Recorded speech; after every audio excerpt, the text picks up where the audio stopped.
कविता का चेहरा चिंता से भीगा हुआ था और आंखों में बेचैनी साफ झलक रही थी। उसकी सांसें भारी हो चुकी थीं। वह जल्दबाजी में अपनी तंग सी कोठरी में घुसी, जहां गहरा अंधेरा पसरा था। बिजली का बिल न चुका पाने की वजह से घर की बत्ती काट दी गई थी। मिट्टी के दिए में तेल नहीं था और मोमबत्ती खरीदने के लिए जेब खाली थी। मजबूरी में उसने रसोई का तेल निकालकर मंदिर का दीपक जलाया, जिससे कमरे में हल्की रोशनी फैल गई। फिर उसने घबराहट में बक्सा खोला, एक पोटली निकाली और खोलते हुए बोली, हे प्रभु, बस 1,500 ही बचे हैं। इतने पैसों से घर कैसे चलेगा? इतने में उसके पति अरुण की आवाज गूंजी, कविता, अंदर क्या कर रही हो? जरा जल्दी बाहर आओ। कविता ने फुर्ती से बक्सा बंद किया और बाहर निकलते हुए बोली, क्या बात है? 2 मिनट चुपचाप रह नहीं सकते क्या? हमेशा हड़बड़ी मचाए रहते हो। कुछ खास नहीं, बस इतना कहना था कि बच्चे आते ही नहा धो ले और साफ कपड़े पहन ले। माँ के लिए भी अलमारी से एक साड़ी निकाल देना। और हाँ, बताओ जरा, पैसे जुटाए या नहीं? वरना उसको पता चला तो बवाल खड़ा कर देंगी।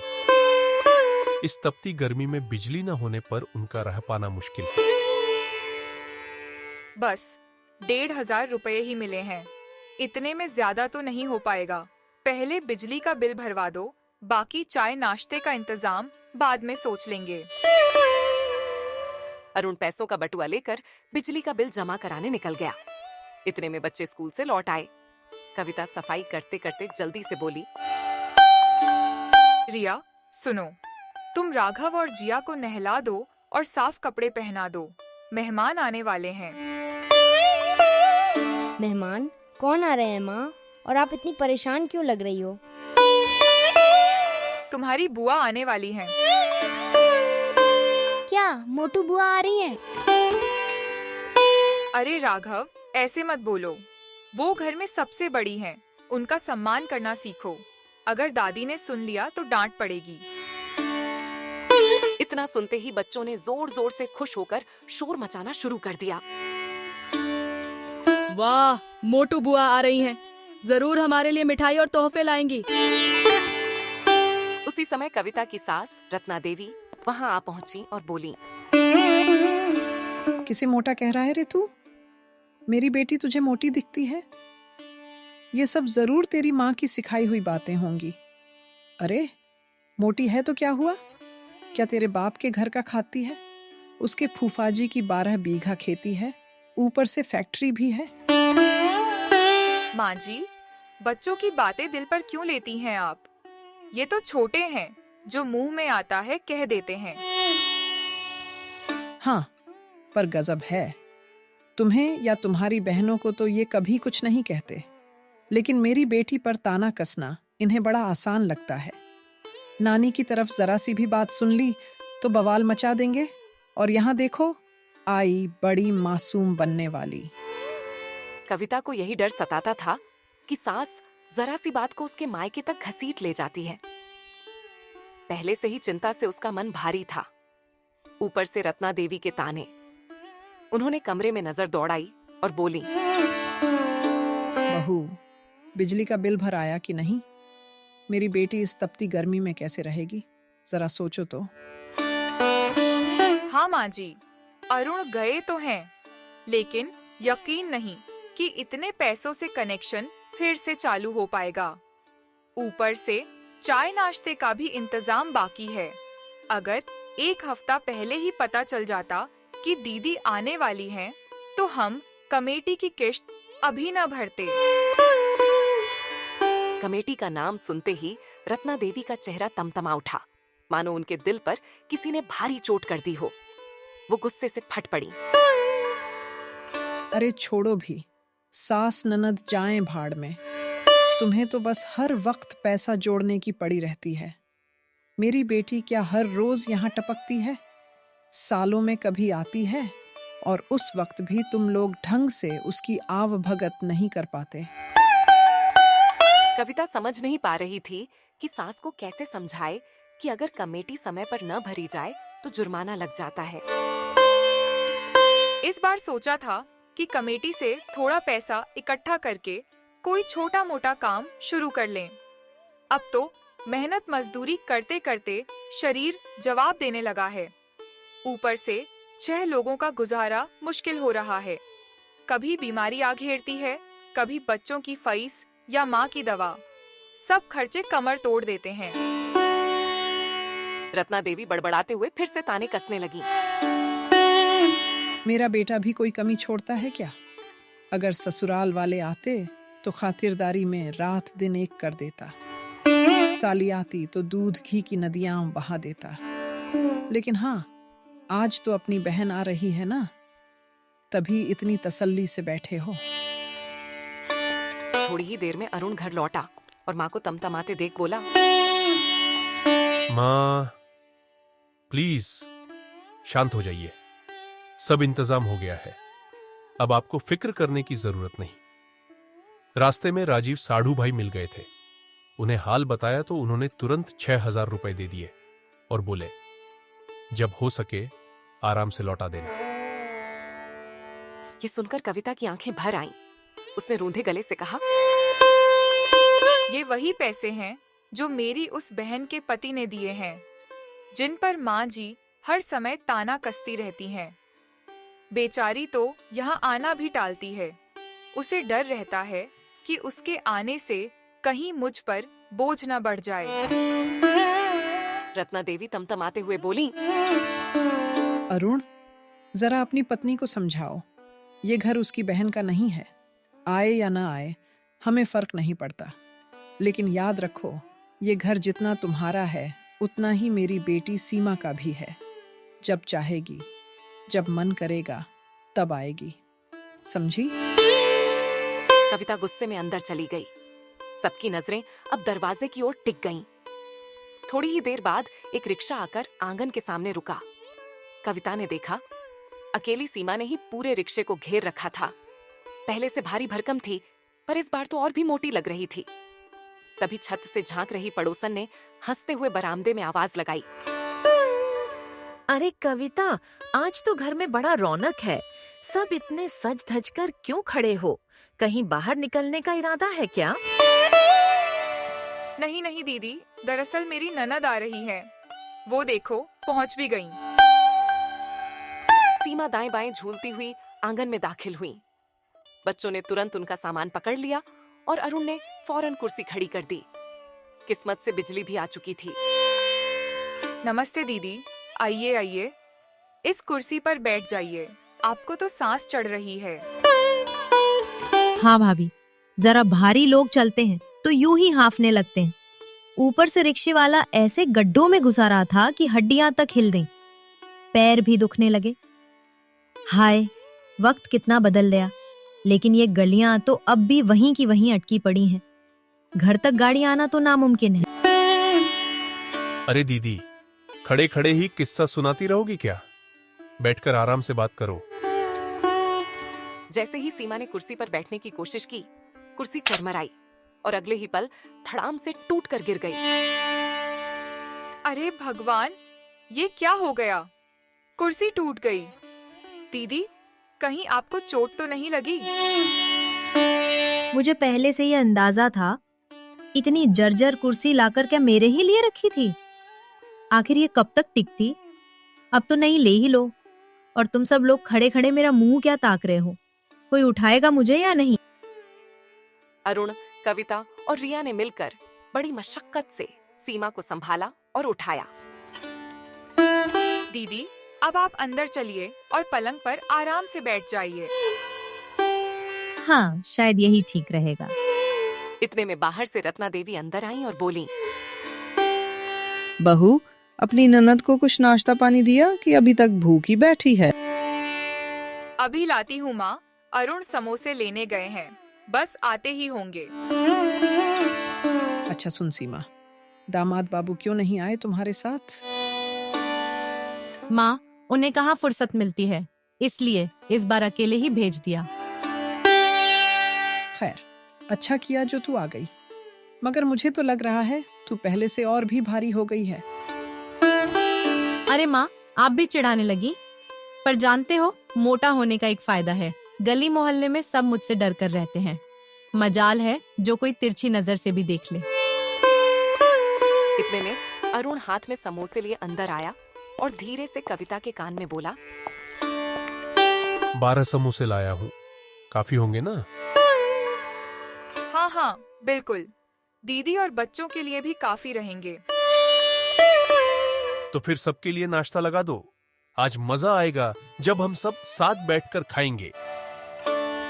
कविता ने पलंग पर थाली सजाई, नमकीन, बिस्किट, मिठाई और गरम गरम समोसे। क्योंकि ननद बहुत दिनों बाद मायके आई थीं, तो उसने बच्चों को भी वहीं बुला लिया। जैसे ही बच्चे समोसे उठाने को बढ़े, रत्ना देवी झट से बोली, अरे बच्चों, ऐसे झपट कर खाने लगना अच्छे घर के संस्कार नहीं होते। पहले अपनी बुआ को आराम से नाश्ता करने दो। सीमा ने धीरे धीरे चाय की चुस्कियां ली और नाश्ता करने लगी। बच्चे टकटकी लगाकर अपनी मोटी बुआ को देख रहे थे कि कब उनका पेट भरे और कब उन्हें भी कुछ खाने को मिले।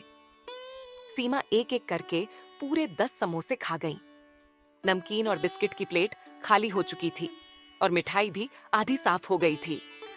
बचे हुए 2 समोसे कविता ने तीनों बच्चों में बांट दिए। भाभी, खाना जरा देर से बनाना, अभी तो और खाने का मन नहीं है।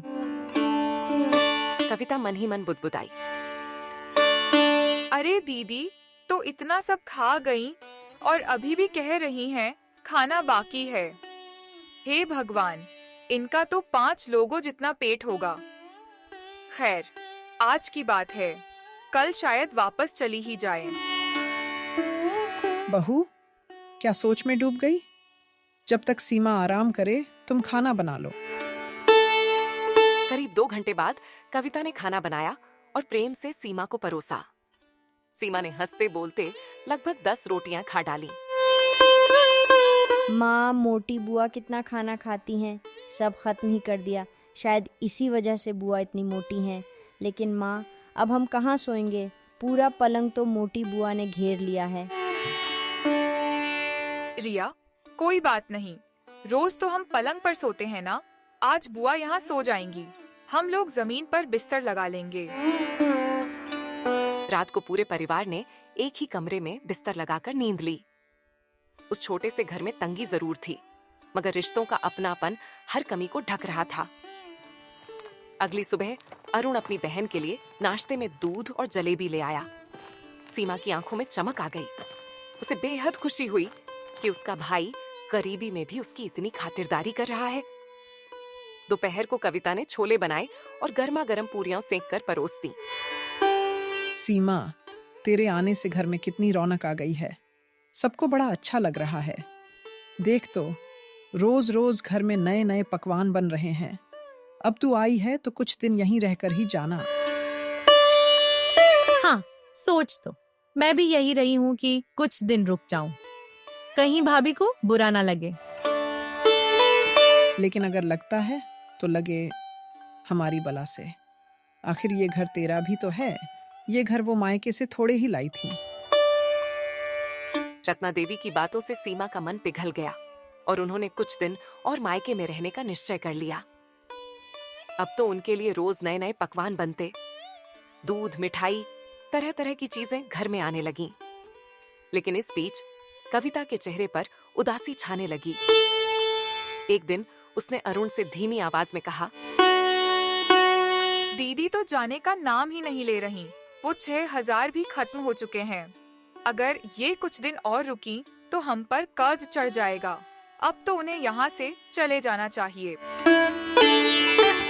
अरे, तुम चाहती क्या हो? कि मैं अपनी बहन को अपने ही घर से भगा दूं? मैंने ऐसा कब कहा? पर सोचो, अगर हम इसी तरह दीदी की सेवा में लगे रहे तो बच्चों का क्या होगा? वो पूरा दिन खाती रहती हैं। हमारा 4 दिन चलने वाला राशन एक ही दिन में साफ कर देती हैं।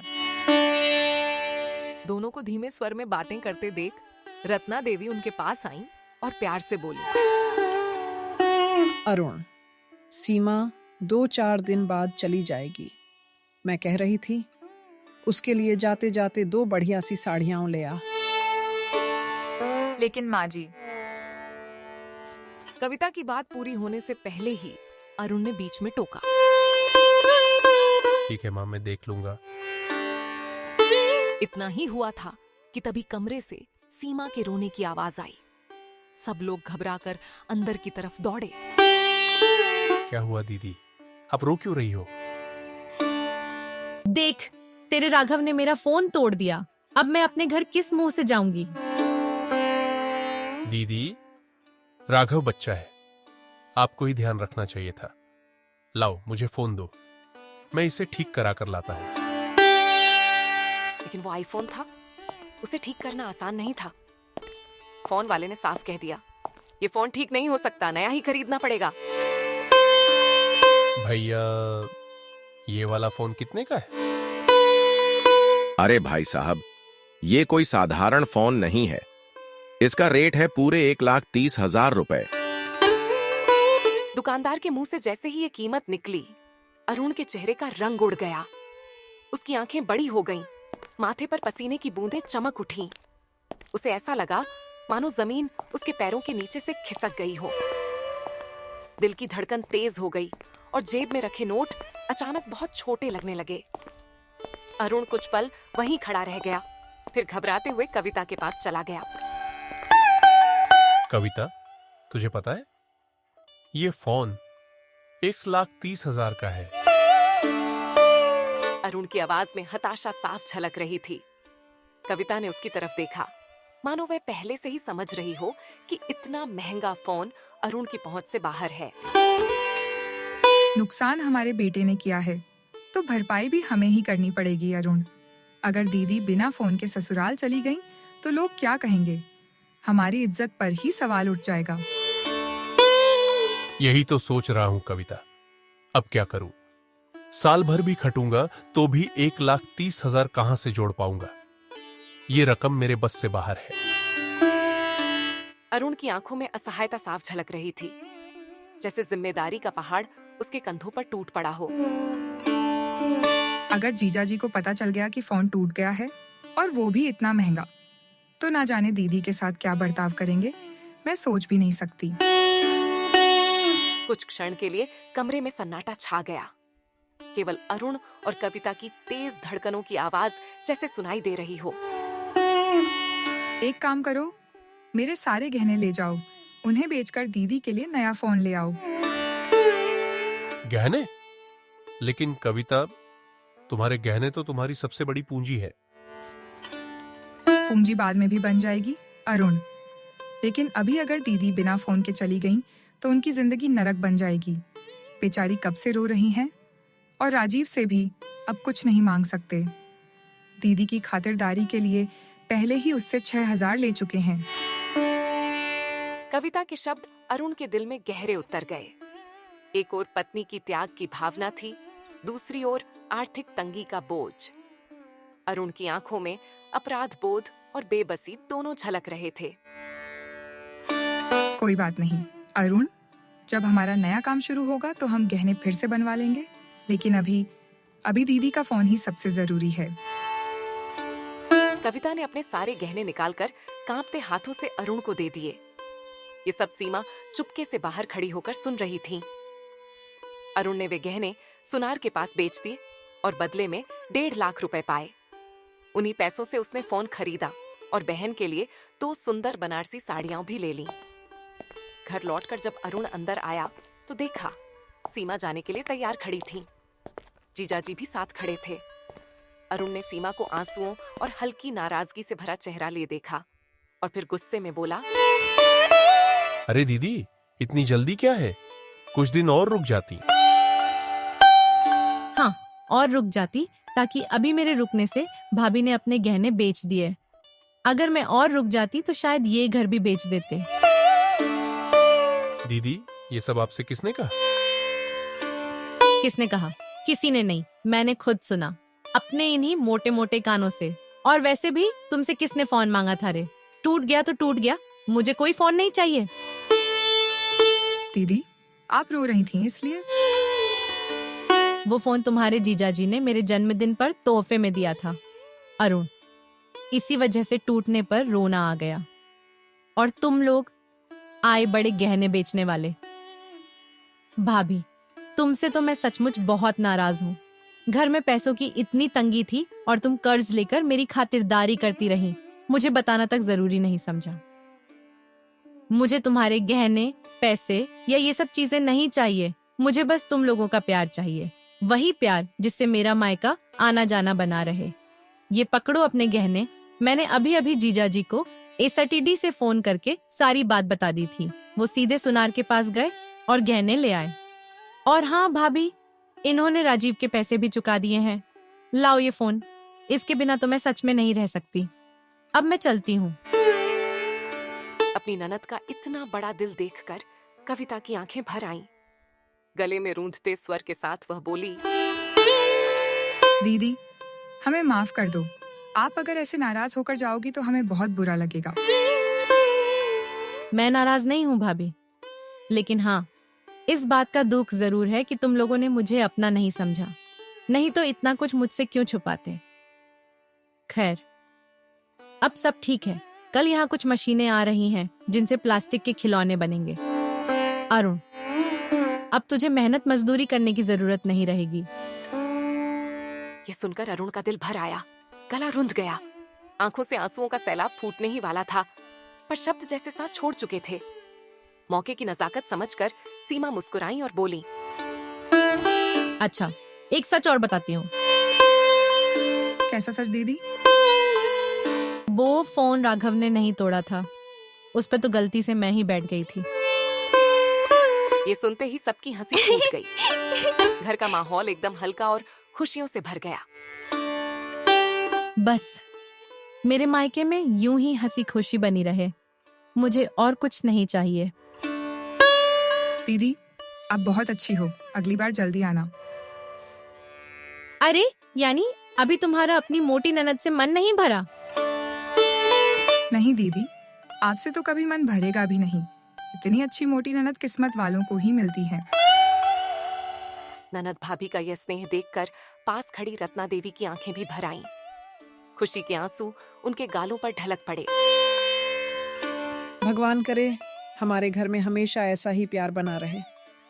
हंसी, अपनापन और ये रिश्तों की मिठास, यही सबसे बड़ी दौलत है। घर की दीवारों में उस दिन सिर्फ हंसी और अपनापन गूंज रहा था, मानो सारे गम उस पल कहीं दूर चले गए हों।